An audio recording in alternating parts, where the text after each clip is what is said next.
जब जीवन में अंधकार छा जाता है, जब आत्मविश्वास डगमगाने लगता है, जब हर रास्ता बंद सा लगने लगता है, तब भगवत गीता का संदेश ही वो दीपक बनता है जो हमारे अंदर की रोशनी को जागृत करता है। आज मैं आपको भगवत गीता के उन गहरे संदेशों से रूबरू कराऊंगा जो आपके आत्मविश्वास को जगाएंगे और आपको सच्चे सुख की ओर ले जाएंगे।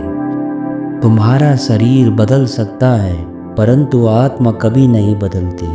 जैसे हम पुराने कपड़े उतार कर नए पहनते हैं, वैसे ही आत्मा भी एक शरीर को छोड़कर नया स्वरूप धारण करती है। तुम्हारा अधिकार केवल कर्म करने में है, फलों में नहीं।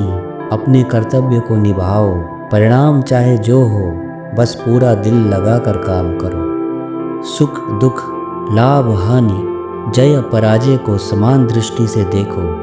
यही सच्चे ज्ञान का मार्ग है। मनुष्य अपने संकल्प से ही अपनी पहचान बनाता है। अगर मन में विश्वास हो तो कोई भी बाधा इतनी बड़ी नहीं होती कि उसे पार न किया जा सके। जब भी धर्म का पतन होता है, तब मैं खुद को इस धरती पर भेजता हूँ ताकि सच्चाई, न्याय और अच्छाई की रक्षा हो सके। जो व्यक्ति अपनी आत्मा को जानता है, वह जीवन के हर दर्द और खुशी से ऊपर उठ जाता है। आत्मा अजर है, अमर है, इसीलिए मृत्यु से भयभीत न हो। सच्चा सुख वह है जो आत्मा की गहराइयों से आता है, न किसी बाहरी चीज़ों से। जब आपका दिल आपके उद्देश्य के साथ मेल खाता है, तब जीवन में हर पल आनंदमय हो जाता है। अपने जीवन का नायक बनो, डरो मत, क्योंकि तुम्हारे भीतर भी अनंत शक्ति है। हर असफलता एक नई शुरुआत है, हर गिरावट आपको उठने का मौका देती है।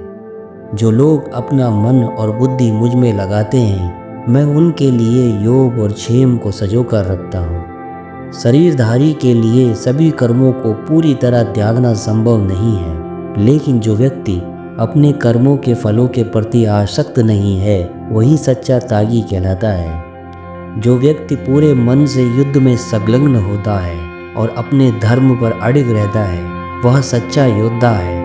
ऐसे व्यक्ति को कोई हरा नहीं सकता। जब तक जीवन में दुख, जन्म, मृत्यु, बुढ़ापा, रोग और कष्ट रहेंगे, तब तक सच्चे सुख और शांति का अनुभव नहीं हो सकता। सभी धर्मों को त्याग कर केवल मुझ में शरण लो, मैं तुम्हें पापों से मुक्त कर दूंगा, तुम शोक मत करो। जो व्यक्ति अपने कर्मों को बिना किसी आसक्ति के केवल कर्तव्य के रूप में करता है, वही सच्चा योगी है। जो व्यक्ति अपने मन को नियंत्रित करता है, वह अपने सबसे बड़े मित्र के समान है, लेकिन जो इसे नियंत्रित नहीं करता, वह अपने सबसे बड़े शत्रु के समान है। जो व्यक्ति सभी प्राणियों में मुझे देखता है और मुझे सभी प्राणियों में देखता है, वह कभी भी मुझसे अलग नहीं होता और मैं उससे कभी अलग नहीं होता। जो व्यक्ति अपने मन को स्थिर करता है, वह ध्यान में सफलता प्राप्त करता है। जैसे एक दीपक बिना हवा के स्थान पर स्थिर रहता है।